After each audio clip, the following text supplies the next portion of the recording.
Assalamualaikum warahmatullahi wabarakatuh.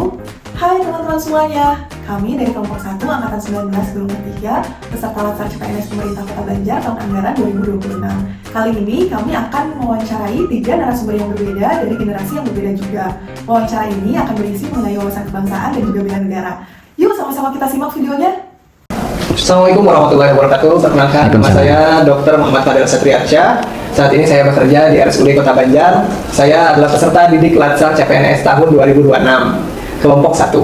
Saat ini saya akan melakukan perbincangan atau diskusi tentang sesuatu yang fundamental namun kadang sering terlupakan, yaitu adalah wawasan kebangsaan dan bela negara. Dan saat ini saya sedang bersama Kepala Instalasi Gawat Darurat RSUD Kota Banjar, Bapak Haji Suryadi. Mangga Bapak bisa perkenalkan diri. Ya. Terima kasih Dok atas waktunya. Nama saya Suryadi.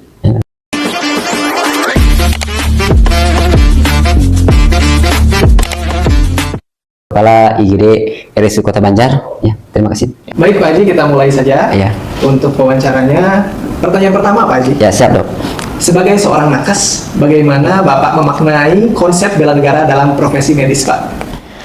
Bela negara bagi nakes itu kan berarti kita harus berperang secara fisik. Nah, melainkan kita berjuang di garis depan untuk menjaga kesehatan nasional.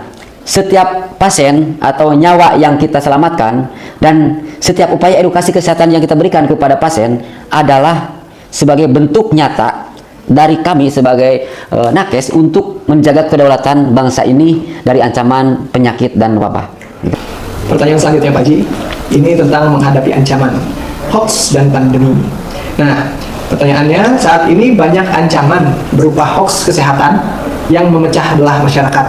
Bagaimana peran nakes dalam bela negara menghadapi hal ini Pak Haji? Pada hal ini, nakes berperan sebagai agen literasi ya. Melawan hoax kesehatan dengan informasi berbasis ilmiah atau evidence based adalah cara kita melindungi masyarakat dari kebingungan dan perpecahan, khususnya di bidang kesehatan. Ini adalah bentuk pertahanan informasi di bidang kesehatan yang kami lakukan. Baik Pak Haji. Pertanyaan selanjutnya tentang rela berkorban Pak Haji. Salah satu nilai bela negara adalah rela berkorban. Bagaimana Bapak melihat nilai ini dalam tugas nakes di daerah terpencil atau pada situasi yang darurat Pak? Ya. Rela berkorban bagi kami sebagai nakes berarti menempatkan keselamatan pasien di atas kepentingan pribadi atau keluarga ya. Seperti waktu istirahat ataupun waktu berkumpul dengan keluarga, terutama bagi rekan-rekan kita yang bertugas di tempat-tempat IDT atau tempat terpencil, mereka adalah merupakan sebagai benteng kedaulatan kita dalam bidang kesehatan. Baik Pak Haji, pertanyaan terakhir Pak. Ya. Ini tentang kesadaran berbangsa dan bernegara. Di tengah maraknya pengaruh budaya luar, bagaimana seorang nakes tetap menjaga identitas bangsa dalam praktiknya Pak? Terima kasih.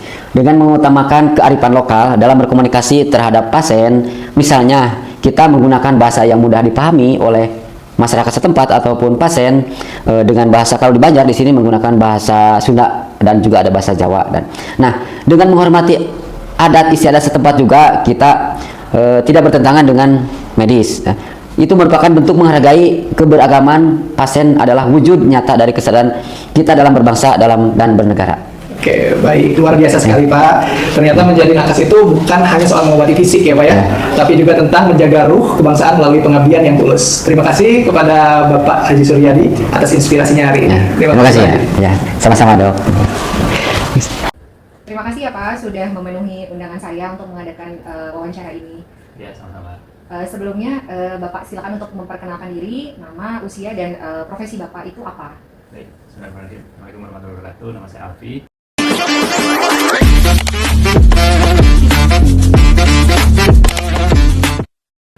Usia saya 41 tahun, profesinya sebagai pengelola lembaga pendidikan. Baik Pak, pertanyaan pertama dari saya, menurut Bapak, apakah arti Bhinneka Tunggal Ika dan apakah slogan atau semboyan Bhinneka Tunggal Ika ini masih relevan saat ini, dan bagaimana kita menjaga semboyan Bhinneka Tunggal Ika ini agar tetap menjadi perisai dalam kehidupan modern demi menjaga persatuan dan kesatuan? Ya, saya kira Bhinneka Tunggal Ika ini sebuah suku guru yang perlu dipertahankan, apalagi di era digital sekarang, yang mana informasi sangat tersebar Jadi siapapun bisa dapat informasi, siapapun dimanapun. Nah, dengan Bhinneka Tunggal Ika kita bisa mempertahankan keberagaman yang ada itu dengan terus mengikat dalam satu bingkai Negara Kesatuan Republik Indonesia. Baik, jadi biar tetap ingat terhadap asal-usul kita gitu ya Pak ya, walaupun Betul. kita berbeda-beda ya. Ya. Bapak mungkin tahu ya istilah bela negara. Mungkin dulu zaman orang tua Bapak gitu ya, sangat familiar sekali dengan istilah tersebut. Kadang-kadang istilah bela negara ini sering disalahartikan sebagai upaya militeristik gitu, jadi kayak mau perang gitu, wajib militer seperti itu ya. Nah, bagaimana Bapak mendefinisikan bela negara bagi masyarakat di masa damai yang nggak ada perang seperti sekarang nih Pak? Ya sekarang kan kita udah dalam kondisi merdeka gitu ya. Dulu guru-guru kita selalu bilang tugas kita sekarang adalah mengisi kemerdekaan ya. Jadi ya disesuaikan saja dengan posisinya masing-masing gitu. Jadi contoh misalnya ya anak yang masih SD sekolah misalnya kan usia belajar ya, bela negaranya adalah belajar yang benar gitu. Supaya nanti ketika dewasa kelak dia udah menjadi pemimpin apapun di masyarakat, di perusahaan, dia akan menjadi orang yang memang bisa bermanfaat buat bangsa ini gitu kan. Nah, jadi ya saya misalnya sekarang yang usianya sudah segini, ya tugas saya bagaimana agar saya di lembaga pendidikan misalnya bagaimana menyiapkan generasi penerus bangsa gitu kan, untuk kemudian nanti mereka akan menggantikan kita ini yang sudah lebih dulu. Oke, nah dari tadi kan kita bicara tentang bagaimana di zaman modern ini informasi, media sosial dan segala macam kayaknya kurang banyak gitu bagus-bagusnya gitu, kayaknya lebih banyak ketidakbagusannya. Nah, menurut Bapak, adakah peran teknologi digital sebagai salah satu instrumen untuk bela negara? Ya tentu setiap ada sebuah perkembangan apapun ya dari dulu zaman mesin uap ditemukan, listrik dan seterusnya, itu akan selalu ada dampak negatif. Ya. Nah, sekarang kita masuk di zaman era internet yang tadi sudah disebutkan media kemudian berita itu tidak bisa ditahan. Nah namun tentu akan ada juga sebagian kelompok atau orang yang kemudian bisa memanfaatkan itu, misalnya AI. Nah, AI juga kan tergantung gunanya, mau digunakan sebagai apa kan gitu. Kalau digunakan untuk kebaikan, misalnya AI sekarang aja bisa dipakai untuk menangkal hoax gitu ya, melihat ini algoritmanya berita datang dari mana pertama kali, benar atau enggak, itu sudah ada gitu yang memakai AI untuk itu. Tapi juga ada bahkan AI dipakai untuk memproduksi video-video hoax gitu ya, berita-berita hoax yang gitu. Ya lagi-lagi ujungnya tadi literasi gitu. Bagaimana masyarakat kita tidak mudah percaya hanya dengan headline, belum tentu beritanya. Jadi kembali ke penggunanya ya Pak ya. Betul. Sebetulnya seperti pedang bermata dua ya. Kalau yang memakainya smart ya akan jadi teknologinya akan menjadi sesuatu yang positif. Tapi kalau misalnya ternyata penggunanya kurang literasi gitu, tentu ya malah akan menyebarkan banyak hoax gitu ya Pak ya. Betul sekali. Baik. Bapak ini sebagai generasi milenial kira-kira nih, menurut Bapak apa strategi terbaik untuk menanamkan nilai-nilai bela negara kepada generasi setelah Bapak? Gen Z gitu ya kita bilangnya, atau yang lebih muda lagi nih, Gen Alpha yang memiliki pola pikir global dan sangat bergantung pada teknologi. Ya kembali lagi kepada jati diri bangsa sebetulnya gitu. Jadi Indonesia ini kan bangsa yang sangat gotong royong sebetulnya. Kita bisa cek lah gitu ya, apapun bencana yang menghadapi Indonesia itu selalu akan selesai dengan masyarakat yang bergotong royong. Nah jadi itu aja dijaga gitu, itu aja dijaga agar kegotong royongannya terus dipertahankan, juga diperbaiki yang hari ini mungkin dipertontonkan di media terkait korupsi misalnya gitu kan, terkait dengan wewenang kekuasaan yang berlebihan misalnya gitu, itu tidak dilanjutkan gitu, yang buruk-buruknya gitu kan. Karena hari ini kita disuguhi dengan berita-berita yang bikin miris, hampir seminggu sekali ada OTT kepala daerah lah apalah gitu kan. Nah itu mungkin jadi cerminan untuk Gen Z untuk memperbaiki itu semua, bahwa oh Indonesia ini kalau nggak dikorupsi kaya loh gitu kan. Nah, maka ayo berbenah.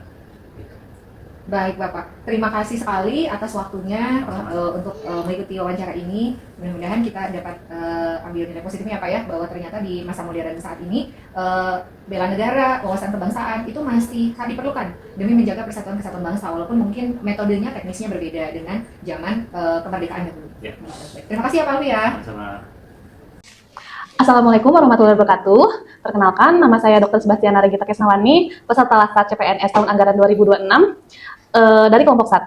Kali ini saya akan melakukan interview dengan tema nilai-nilai bela negara dan wawasan kebangsaan. Dengan telah hadir narasumber saya. Selamat pagi Bapak. Selamat pagi.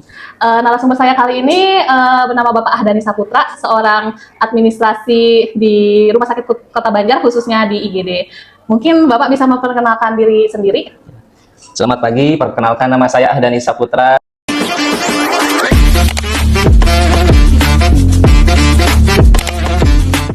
Sebagai administrasi perkantoran di RSUD Kota Banjar. Baik, terima kasih Bapak sudah meluangkan waktunya yang berharga di tengah kesibukannya hari ini. Ya, ini saya mulai saja Pak dari pertanyaan pertama. Mungkin bagaimana Bapak menerapkan nilai dari Bhinneka Tunggal Ika dalam pelayanan administrasi di rumah sakit ini? Karena kan setiap harinya yang kita tahu pasien ini dari berbagai latar belakang, Bapak. Iya. Kalau saya menerapkannya dengan memberikan pelayanan yang inklusif dan non-diskriminatif. Dalam administrasi, setiap pasien tanpa memandang suku, agama, ras, atau golongan, semuanya memiliki hak yang sama untuk mendapatkan prosedur yang cepat dan transparan. Saya tetap memastikan tutur kata saya dan sikap saya tetap profesional, serta menghormati keberagaman budaya pasien yang datang ke RSUD Kota Banjar. Baik Bapak, terima kasih. Berarti intinya kita tidak boleh membeda-bedakan pasien Betul sekali. dari manapun ya Pak ya? Iya. Ya. Untuk pertanyaan yang kedua Bapak, menurut Bapak ini, apakah kaitan antara wawasan kebangsaan dengan integritas seorang staf administrasi di rumah sakit ini Bapak? Kalau soal wawasan kebangsaan memberikan landasan bahwa kepentingan bangsa dan negara dalam hal ini, pelayanan kesehatan publik, harus di atas kepentingan pribadi atau golongan. Dengan pemahaman ini, saya akan menjaga integritas saya dengan menolak segala bentuk gratifikasi atau ruang pelicin sebagai pelicin dalam pengurusan berkas karena hal tersebut merusak tatanan keadilan sosial bagi seluruh rakyat Indonesia. Baik Bapak, terima kasih. Untuk pertanyaan ketiga Bapak, nah ini nih, jika ada mungkin kebijakan baru dari pemerintah pusat ataupun pemerintah Kota Banjar ini mengenai sistem JKN, Jaminan Kesehatan Nasional kita, yang cukup kompleks Bapak mungkin, bagaimana sikap Bapak sebagai pelaksana administrasi? Kalau sebagai wujud kesadaran berbangsa dan bernegara, saya akan mempelajari kebijakan tersebut terlebih dahulu, secara mendalam agar dapat memberikan edukasi yang benar kepada masyarakat. Saya tidak akan mengeluh di depan pasien, melainkan menjadi solusi untuk menjembatani antara kebijakan negara dan kebutuhan layanan kesehatan masyarakat begitu. Baik Bapak, terima kasih. Kan salah satu nilai bela negara ini adalah rela berkorban ya Pak ya. Bagaimana Bapak mengimplementasikannya jika terjadi lonjakan pasien ataupun situasi darurat di rumah sakit Bapak? Kan kayak kemarin contohnya ada yang keracunan MBG gitu, mungkin bagaimana Bapak? Saya siap mencurahkan waktu dan tenaga lebih, misalkan dengan tetap berjaga di meja administrasi melampaui jam kerja saya yang normal. Jika terjadi seperti tadi, kejadian situasi yang darurat seperti pandemi atau KLB yang kemarin. Saya memahami bahwa kelancaran administrasi adalah kunci agar tenaga medis bisa bekerja dengan fokus, sehingga pengorbanan waktu saya berdampak langsung pada keselamatan nyawa orang lain.